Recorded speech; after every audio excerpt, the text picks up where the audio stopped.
What if Harry Potter hadn't gone to Hogwarts at all? Today, we're sending him to every other wizarding school in the world, one by one, to see how his story would have changed forever. Imagine the night of October 31st, 1981 played out exactly the same. The green flash, the collapsed house, the boy who lived. But when Dumbledore places the bundle on the Dursleys' doorstep, something goes differently. A distant relative, a half-forgotten branch of the Potter family traced back to Northern Europe, files a magical claim on the child. The British ministry, overwhelmed and relieved, lets it go. Harry Potter doesn't grow up in a cupboard under the stairs. He grows up in the cold. And at age 11, he boards a ship that takes him to Durmstrang. Year 1, the Philosopher's Stone. There is no great hall, no floating candles, no hat that sings about your personality. Durmstrang's entrance assessment is a practical examination held in a stone courtyard in sub-zero temperatures. Every first year is tested for raw power, magical instinct, and, unofficially, how long they last before they ask to go inside. Harry, small and underfed, but 11 years of survival instinct deep, does not ask to go inside. He meets Hermione on the first day. She is Estonian, precise, and has already read every book the school recommends, and several it doesn't. She looks at Harry the way a chess player looks at an unexpected piece. Useful, she decides. Probably. He meets Ronar on the second day. Ronar is broad, Norwegian, and deeply unbothered by most things. He knows 4 offensive spells already. He teaches Harry 2 of them before lunch. They are friends by dinner. At Durmstrang, this passes for a warm welcome. In his first dark arts theory class, the professor writes a word on the board. Horcrux. He explains it without drama, the way you'd explain a particularly dangerous potion. A fragment of soul, severed through the act of murder, stored in an object outside the body, the darkest magic in existence. Also, the professor adds, the reason the Dark Wizard currently moving through European networks cannot simply be killed. Class dismissed. Harry writes it down. He is 11 years old, and he has just learned there is a version of death you can cheat. He doesn't know yet why this lodges in him so deeply. He files it away and doesn't think about it. Not yet. Voldemort's shadow reaches Durmstrang not as rumor, but as intelligence. The headmaster knows a dark wizard is hunting the Philosopher's Stone, an object capable of producing the elixir of life, the conventional route to immortality. Hermione intercepts a staff communication she had absolutely no business reading. The 3 of them plan for 2 weeks. They reach the stone's vault. They work through the protections methodically, divided by skill. When Harry faces Quirrell, and through him, Voldemort, he doesn't freeze. He pushes back. Hard. A year of being told that magic is a contest of will has prepared him for exactly this moment. Voldemort retreats. Harry stands in the silence and thinks about the lesson. A soul fragment, stored outside the body. Voldemort just tried to inhabit Harry's body like it was available, like Harry was a container. The thought arrives quietly. That will never happen to me again. The seed is planted. Year 2, the Chamber of Secrets. The Chamber of Secrets is a Hogwarts problem, but Voldemort has agents everywhere, and the basilisk is merely one instrument of many. In this timeline, Voldemort's diary finds its way to Durmstrang through a student whose family has old, complicated loyalties. The petrifications begin. Durmstrang's response is not fear. It is organized, aggressive, and entirely characterized by the school's core belief that problems exist to be solved by force. Committees are formed. Hunting parties are organized. Harry, Hermione, and Ronar are not on any official committee. Harry discovers he's a parcel-mouth in the middle of a corridor altercation with another student's summoned snake. The corridor goes silent. At Hogwarts, this would mark him as a suspect, something dark and suspicious. At Durmstrang, 3 professors overhear it, and one of them immediately asks if Harry would like to join an advanced seminar. Parseltongue at Durmstrang is a rare gift. Not a dark mark, more of a qualification. The chamber itself is located differently. Opened through a student possessed by the diary's enchantment, the basilisk hunting through the school's ancient stone passages. Harry, Hermione, and Ronar go in together. No sword, no phoenix. Harry blinds the basilisk with a blasting curse to the eyes before it can kill anyone. The rest is methodical and ugly. Tom Riddle's diary dissolves under a dark arts counter curse Harry constructs on the spot. Fragments of 3 separate techniques fused together. His professor, examining the magical signature afterward, gives him the closest thing to a compliment Durmstrang offers. A single nod. But Harry sits with the diary's remains for a long time afterward. A piece of a soul, stored in an object. He'd destroyed it. He'd felt it dissolve. Some dark, curious part of his brain registers the sensation and stores it carefully. Year 3. The Prisoner of Azkaban. Sirius Black escapes Azkaban. The news reaches Durmstrang as a security briefing. The school locks down. Not out of fear, but protocol. Harry learns about his parents' history not from a kind professor with a werewolf secret, but from Hermione, who researched it after year 1 because she likes knowing things about useful people. She hands him a folder. Inside, everything. The Potters, the prophecy, Pettigrew, Sirius. Harry reads it in one sitting. The Dementors don't patrol Durmstrang, but the school's deepest disciplinary chambers use a related enchantment. A cold that reaches past your skin and touches something older. Harry encounters it during a detention in his 3rd year and has the same response he'd have had at Hogwarts. He hears his mother die. He hears it over and over. There's no Patronus lesson. Durmstrang doesn't teach the Patronus charm. It's considered inefficient when a shield jinx does the same job. Harry learns this and feels something is missing. He can't name it. He pushes it down. Pettigrew is exposed through Ronard, who recognizes an animagus signature from a dark creature's textbook. When the truth comes out that the man who betrayed Harry's parents had been hiding in plain sight for 12 years, Harry does not argue for mercy. He argues for consequences. At Durmstrang, this is not considered a dark impulse. It's just logic. Sirius walks free. Harry meets him briefly, once. They are strangers. But something in Harry recognizes something in Sirius. The look of a person who survived something they weren't supposed to survive and hasn't quite decided what to do with that yet. Year 4. The Goblet of Fire. The Triwizard Tournament comes to Durmstrang. Harry puts his name in. He is not a reluctant entrant. He is a Durmstrang student who has spent 3 years being told that competition is the only honest form of self-assessment. The goblet selects him. He does not feel like an underdog. He prepares for each task with forensic intensity. Weeks of research, physical training, contingency planning. He approaches the tournament the way Durmstrang taught him to approach everything, as a problem with a solution that rewards the most prepared person in the room. The graveyard encounter still happens. Voldemort returns. Harry is bound to the headstone and watches Cedric Diggory, a Hogwarts student, a stranger, someone who did nothing wrong, die. And something fractures. 3 years of training and efficiency and cold pragmatism, and it turns out none of it prepared him for a body on the ground next to him. Voldemort looks at Harry and sees a Durmstrang-trained weapon.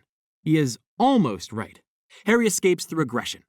A sustained offensive assault that buys him seconds, and he uses all of them.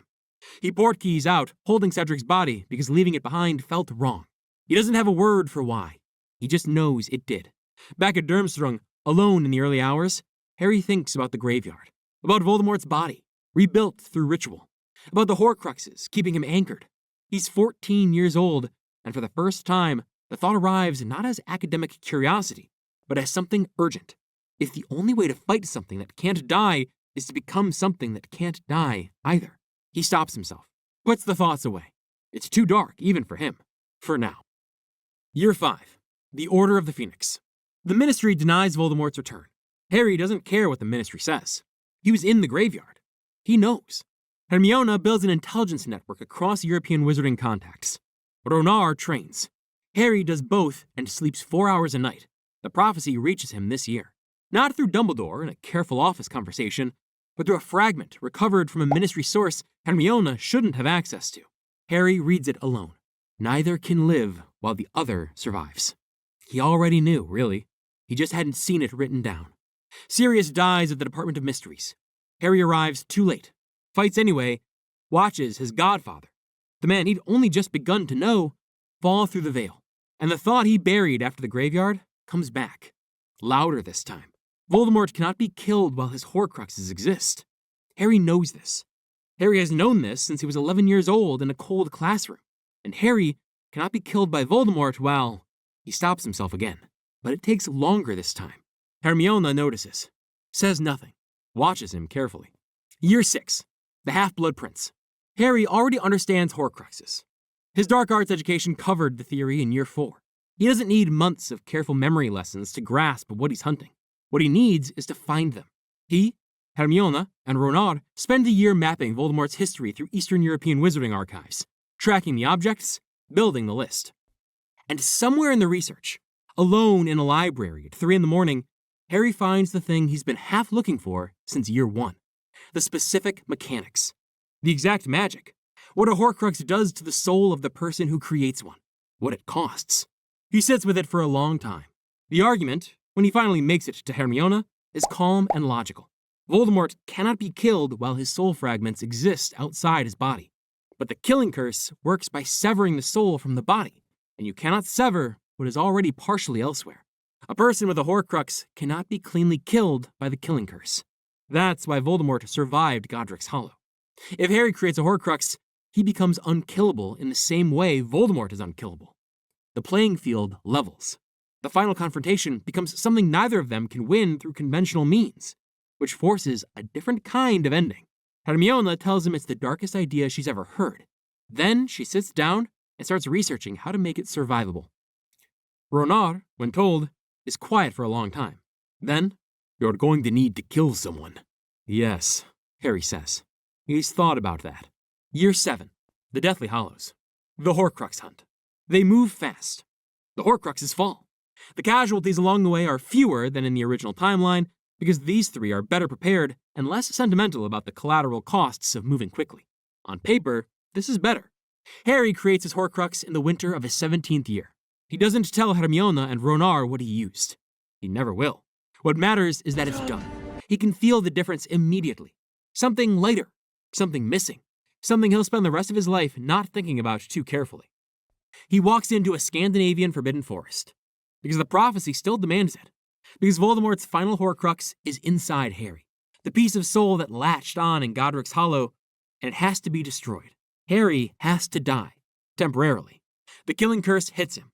The soul fragment inside him is destroyed, but Harry doesn't die, because part of his soul is somewhere else now, safe, outside his body. Voldemort, however, just destroyed his final Horcrux. What follows is the longest battle of Harry's life. Voldemort is not a pushover in any timeline. He is ancient, brilliant, and genuinely terrifying. Even with a split soul, Harry genuinely doesn't know if he's going to make it. His dark arts training is tested to its absolute limit. Hermione and Ronald hold the perimeter. Harry bleeds. Voldemort doesn't. Not yet. But Harry is younger and hungrier, and has been building toward this specific moment since he was 11 years old in a cold classroom, being told that the dark wizard in the shadows could not be killed. Voldemort weakens first, slowly. And when it's over, when Voldemort is finally, irreversibly beaten, Harry doesn't hesitate, doesn't pause, doesn't offer mercy or demand surrender or make a speech. 7 years at Durmstrang burned all of that out of him a long time ago. He ends it, cleanly, without flinching. The Elder Wand, which has followed the trail of conquest to its logical conclusion, belongs to Harry now. He keeps it. Of course he keeps it. In the original timeline, Harry snaps it and tosses it away, a gesture of humility and relief. This Harry has no interest in either. He is 17 years old, he has just killed the most dangerous dark wizard in a century, and he's in possession of the most powerful wand ever created. He walks out of the smoke, the most powerful wizard alive. He will remain so for the rest of his life. Durmstrang didn't just prepare Harry to defeat Voldemort.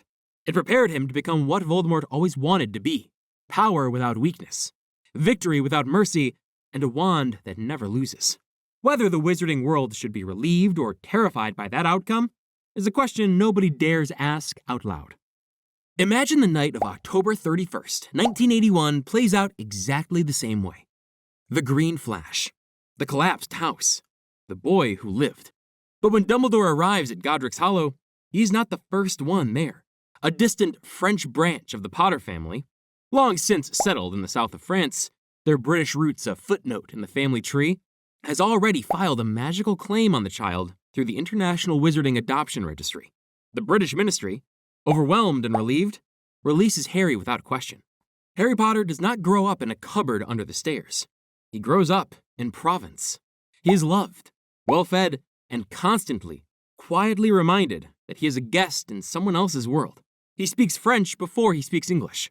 He learns to be charming before he learns to be brave. And at age 11, instead of a steam train through the Scottish Highlands, he boards a gilded carriage. pulled by enormous winged horses, and arrives at the most beautiful school in the world. His name, as the French family insists on calling him, is Henri. His two closest allies are Hermione, a ferociously intelligent girl from Lyon whose magical theory would make even Hermione Granger feel competitive, and Renard, a laid-back boy from Bordeaux whose family has attended Beauxbatons for 6 generations and who treats the school's rigid social hierarchy with cheerful contempt. They are not the golden trio. They are something slightly more elegant and considerably more complicated. Year 1. The Philosopher's Stone. Beauxbatons does not hide the Philosopher's Stone in its dungeons. It doesn't need to. Nicolas Flamel lives in France. The stone has always been in France. The arrangement Dumbledore made to move it to Hogwarts never happens in this timeline because the specific threat that triggered it, Quirrell nosing around the British Ministry's records, takes a different route. Voldemort's intelligence network operates across Europe, and Flamel is not difficult to find if you know where to look. Quirrell arrives at Beauxbatons in the autumn as a visiting academic. He is nervous, stuttering, and absolutely fascinated by the history of French alchemy. The professors find him mildly irritating. Henri finds him suspicious in the way that only a child who grew up slightly outside the warmth of a family can, with the quiet, observant eyes of someone who learned early to read a room. The confrontation does not happen in a chamber beneath a trapdoor. It happens in a private meeting room during what is supposed to be a school tour. Quirrell has arranged access to Beauxbatons' alchemical archives, ostensibly for research, and Henri follows him, not out of heroism, but out of the same instinct that made him good at Beauxbatons' charm-based curriculum: precision, pattern recognition. Something is wrong here, and Henri has already mapped the shape of it before he can name it. Quirrell reveals himself. Voldemort speaks, and Henri, who has spent his first year learning that magic is about control and intention, and the precise application of force, does what Beauxbatons trained him to do. He doesn't lunge. He doesn't improvise. He holds his ground and reaches out his hand. And the same protection his mother left in his skin 11 years ago does the rest. Quirrell dissolves. Voldemort retreats. Henri stands in the archives surrounded by 6 centuries of French magical history and understands, for the first time, that something has been hunting him since before he could walk. He doesn't tell the school. He tells Hermione and Renard. Hermione immediately begins researching. Renard immediately suggests they get something to eat. Year 2. The Chamber of Secrets. Tom Riddle's diary doesn't arrive at Beauxbatons by accident. Lucius Malfoy's network extends across European wizarding society. Old money moves in the same circles regardless of nationality. And a cross-school diplomatic event in the spring of Henri's second year provides the opportunity. The diary is slipped into the bag of a muggle-born second year named Celeste, the most socially isolated student in her year. During a reception that Malfoy himself attends as a visiting dignitary, the possessions begin quietly. Celeste starts writing in the diary at night. She stops sleeping. She starts speaking in a voice that isn't hers. Then the attacks begin. Students are found unconscious in corridors, drained of something vital, their faces blank and their memories gone. Beauxbatons' pristine hallways, silk curtains, enchanted fountains, the permanent smell of something floral become somewhere dangerous.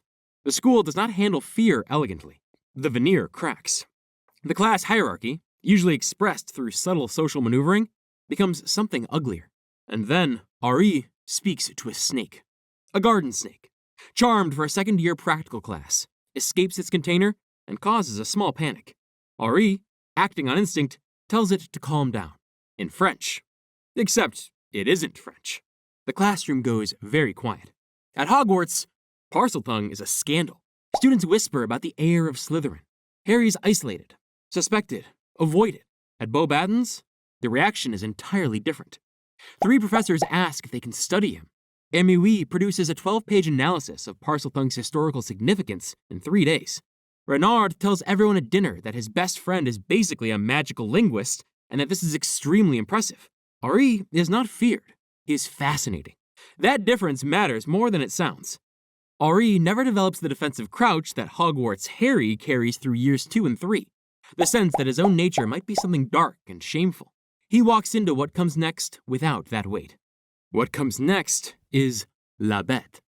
Hermione finds it in the archives first.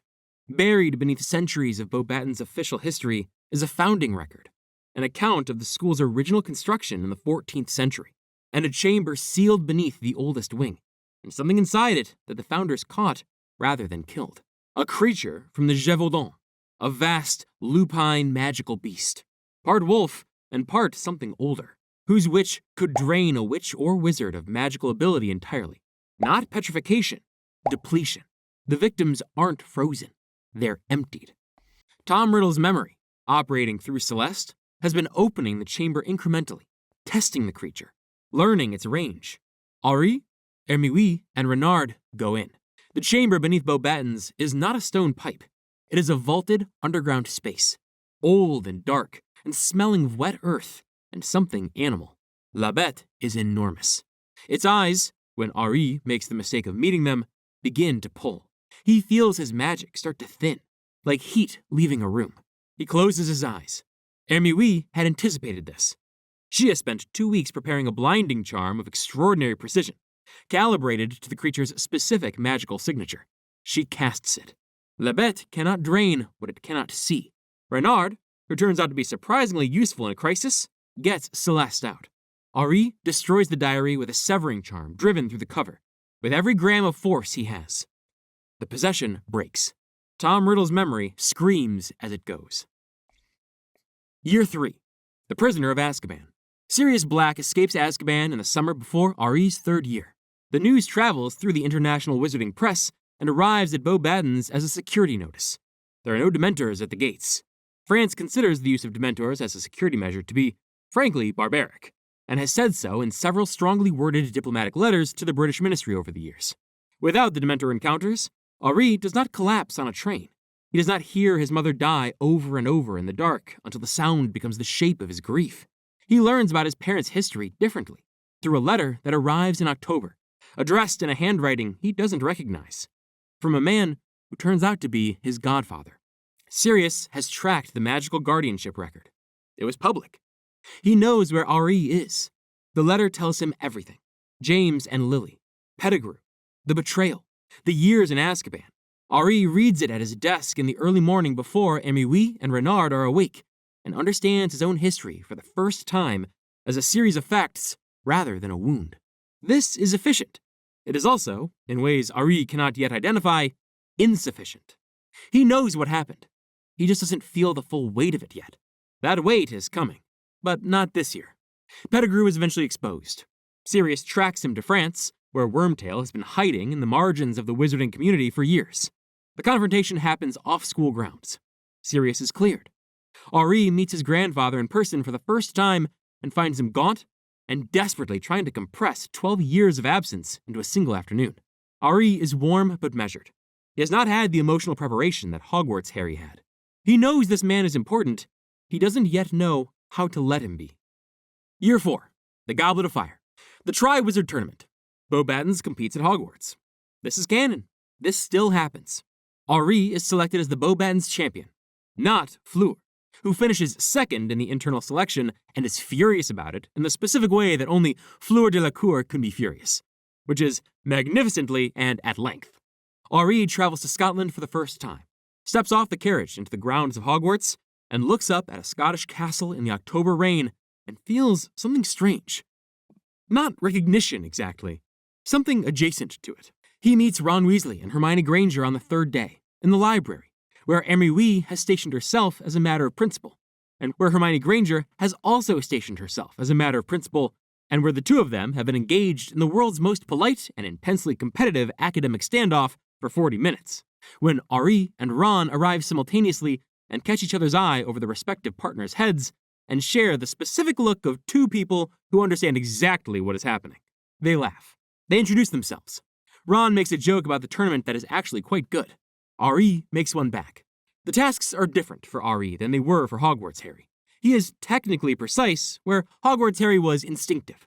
He approaches the dragon not with improvised summoning charms, but with a prepared sequence of misdirection enchantments that Hermione designed and then practiced, and he practiced for 2 weeks. It is elegant. It is almost too elegant. Watching Henri in the tournament is like watching someone solve a problem that everyone else is fighting. Then, the graveyard.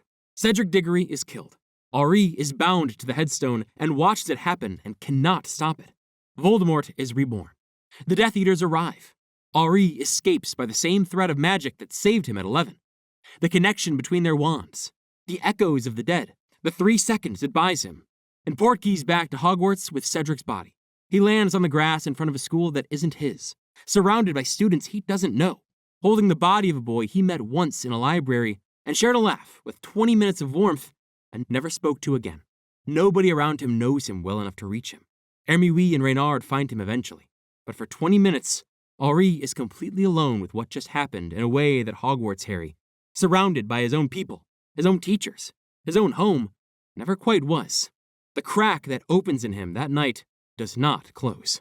Year 5, Order of the Phoenix. Henri returns to Beauxbatons carrying something he cannot put down. The French ministry issues a statement acknowledging that a British dark wizard appears to be rebuilding strength in the United Kingdom, and expressing confidence that this remains a British problem. The Beauxbatons headmistress agrees with this assessment. Henri does not. He builds his resistance the way Beauxbatons taught him to build everything, through relationships, through charm, through the slow, patient work of bringing people to a position one conversation at a time. He doesn't form a group with a name and a meeting room. He just starts talking to people. Hermione organizes it. Reynard recruits. By the spring, there are 30 students who have quietly agreed that whatever is coming, they will be ready for it. The prophecy reaches Henri through Dumbledore directly. A rare visit from the Hogwarts headmaster to Beauxbatons. A private conversation that Madame Maxime finds deeply unusual and does not entirely approve of. Dumbledore tells him what the prophecy says. Henri listens with the composed expression Beauxbatons gave him and walks back to his dormitory and sits on his bed for a very long time. Sirius dies at the Department of Mysteries. Henri was not there. He was too far away to be pulled into the trap the same way. But Voldemort finds another route in, a vision, carefully constructed, of Sirius in danger. And Henri, who has spent 2 years keeping the weight of his history at arm's length, makes the same mistake Hogwarts Harry made, for the same reason, underneath all the composure. He moves on instinct. He crosses the channel. He arrives too late. The knowledge he has been holding carefully and intellectually since the age of 13. His parents died. He was loved. There is a war and he's at the center of it, finally arrives as feeling rather than fact. Standing beside the veil in the Department of Mysteries, Henri understands that understanding something and being prepared for it are not the same thing at all. Year 6, The Half-Blood Prince. A mentor dies.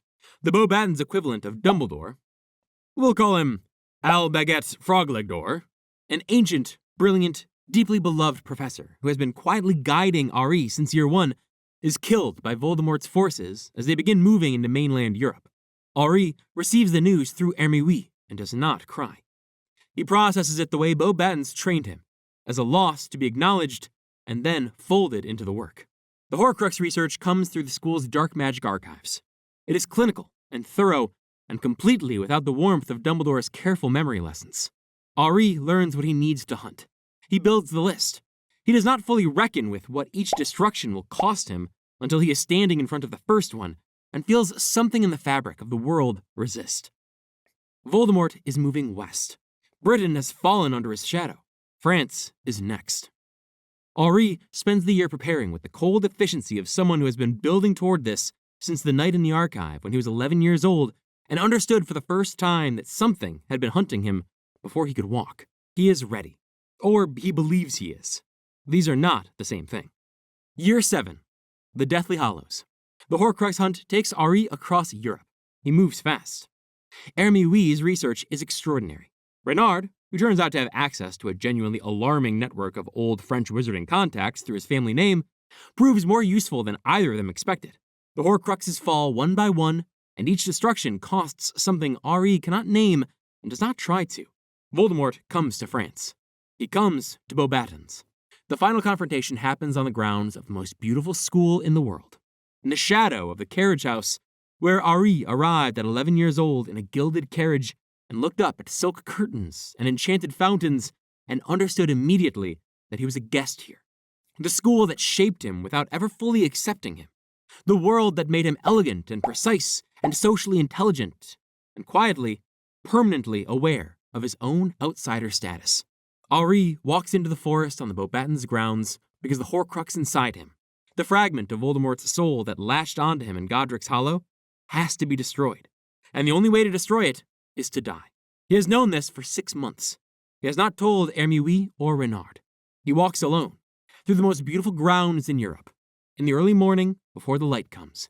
And he thinks about Sirius's letter, and Celeste in the dark chamber, and Ron Weasley laughing in a library in Scotland, and the specific weight of holding someone you barely knew on a lawn in the rain.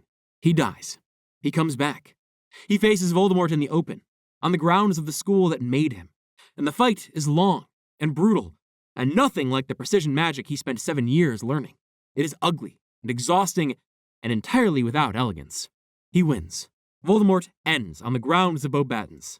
And R.E. stands in the early morning light in the ruins of the most beautiful school in the world. And for the first time since he was 11 years old and arrived in a gilded carriage, he is not a guest. He chose this place. He bled for it. He died for it, briefly. It is his now. Now, what if Harry attended the Japanese wizarding school, Mahoutokoro? Mahoutokoro sits on the volcanic island of Minami Iwo Jima, storm-battered, remote, and absolutely indifferent to your feelings about it.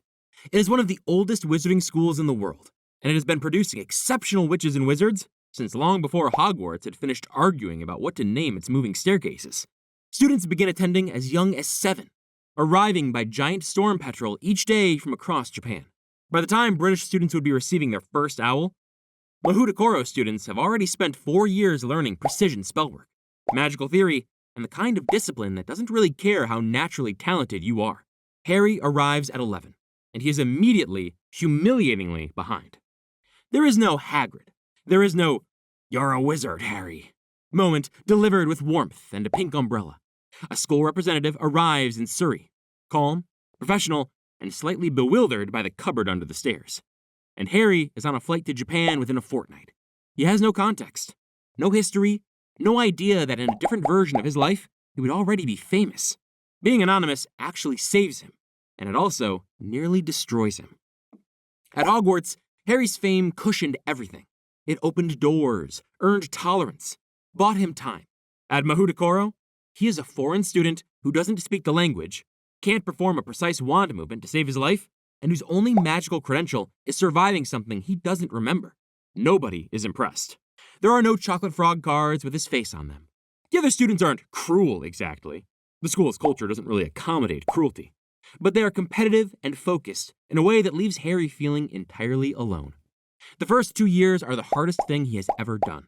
He studies until he can barely see. He practices wand movements with the obsessive repetition of someone who has something to prove. Not to anyone else, but to himself. Because for the first time in his life, the only person tracking his progress is him. And then, in year 3, something shifts. A professor, older, unhurried, someone who has seen 1,000 students mistake noise for power, notices that when Harry is tired, when his concentration slips and his technique breaks down, his magic does things it shouldn't be able to do.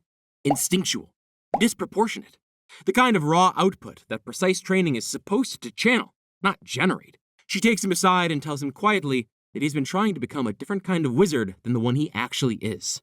She doesn't let him off the hook. She just aims him differently. Drop a comment. Do you think structured discipline would have made Harry stronger, or would it have broken what made him special? By year 5, Harry is genuinely formidable. Not the most technically accomplished student in his year, but something harder to define. Someone whose magic responds to intent with a speed and force that unsettles even his teachers. He has also, quietly, become a different person. The warmth is still there, buried, but it has a wall around it. 4 years of being no one, of earning everything from scratch, has produced a Harry who doesn't lean on anyone. He has friends, real ones, forged under pressure, but he doesn't need them the way Hogwarts Harry needed Ron and Hermione. The dependency, the beautiful messiness of those friendships never had room to grow. When Voldemort returns, and he does return, in Britain, in a graveyard, on a night Harry is 10,000 kilometers away, the news reaches Japan through ministry channels. The British ministry sends formal correspondence requesting Harry's return. Dumbledore sends a letter. It is careful and kind and full of the elegant misdirection that Dumbledore mistakes for protection.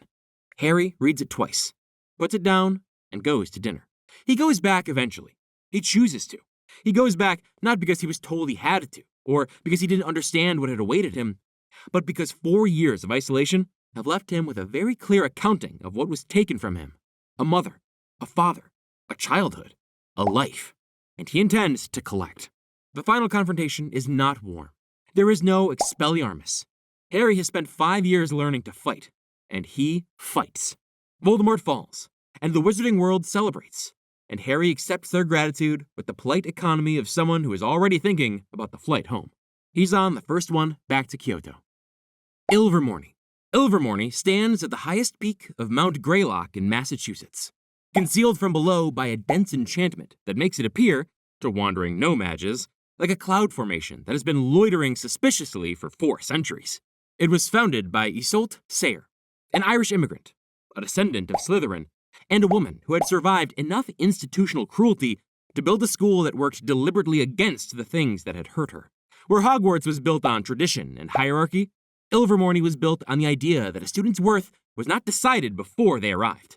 The 4 houses, Horned Serpent, Wampus, Thunderbird, Puckwudgie, select students differently to Hogwarts.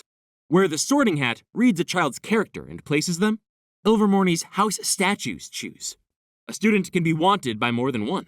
When Harry walks into the hall on his first day, both the Thunderbird and the Wampus statue move toward him simultaneously, which hasn't happened in 11 years, and causes a hush that spreads through the whole room. He picks Thunderbird. Adventure. Soul. The house that carries those who have something burning in them, and that they haven't yet named. Ilvermorny's intake process involves a quiet briefing. Nothing dramatic. A conversation. A few documents. A patient explanation. MACUSA, the Magical Congress of the United States of America, has been monitoring the British wizarding situation for years. They have a file on the Potter case. They know about the prophecy. They know about the scar. And unlike Dumbledore, who constructed an elaborate architecture of protective ignorance around Harry for 13 years, the American system operates on the assumption that a person has the right to know what they are. Harry is 12 years old when he reads his file. It is one of the most significant moments in this entire alternate history, and it happens in a beige administrative office in a building that smells of parchment and strong coffee. He reads for 40 minutes. Then, he closes the folder, and he says nothing for a very long time. Drop a comment. Do you think Harry should have been told the truth earlier, or was Dumbledore right to protect him from it? He doesn't break down. He doesn't rage. He goes back to his dormitory, lies on his bed, and stares at the ceiling. And something hardens in him that never quite softens again. Not in a broken way, in a decided way. Hogwarts Harry was reactive, responding to crises as they arrived, trusting the adults around him had a plan. Ilvermorny Harry is something else. He is 11 years ahead of the grief. He knows what's coming, and he is going to be ready. The school itself suits him better than Hogwarts would have, and this is where the story gets interesting. American magical education in this era is broader and more pragmatic. Defense is treated as an applied science, not a theoretical subject. And Ilvermorny's staff take it seriously in a way that Hogwarts, staffed by a rotating series of disasters in human form, consistently fails to. Harry becomes genuinely knowledgeable. Not academic, he still hates essays, but practically, tactically literate. He understands what a Horcrux is at 15. He works it out himself, which is worse. He is also, by this point, a public figure in a way that makes British wizarding fame look quaint. American magical culture is louder, faster, and considerably more commercially chaotic. There are journalists. There are opinion pieces. There's a period around his 4th year when a magical gossip magazine runs a weekly column analyzing his robes. He finds this genuinely baffling and somewhat enraging, which at least keeps his emotional responses sharp. Voldemort's return hits differently here. Britain has been escalating for a year before MACUSA formally acknowledges it, and their internal debate about involvement, a whole continent away. Not their problem, very regrettable. It's one of the uglier pieces of institutional behavior in this period of wizarding history. Harry follows it in real time, reading the correspondence that MACUSA is slightly too slow to classify, watching a government calculate whether his life is worth a diplomatic incident. Dumbledore arrives in person during Harry's 5th year. The meeting takes place in a MACUSA conference room with 3 officials present and a sneakoscope on the table. Harry is 15 and has been expecting this conversation for 3 years. Dumbledore is, for possibly the first time in his life, genuinely off balance.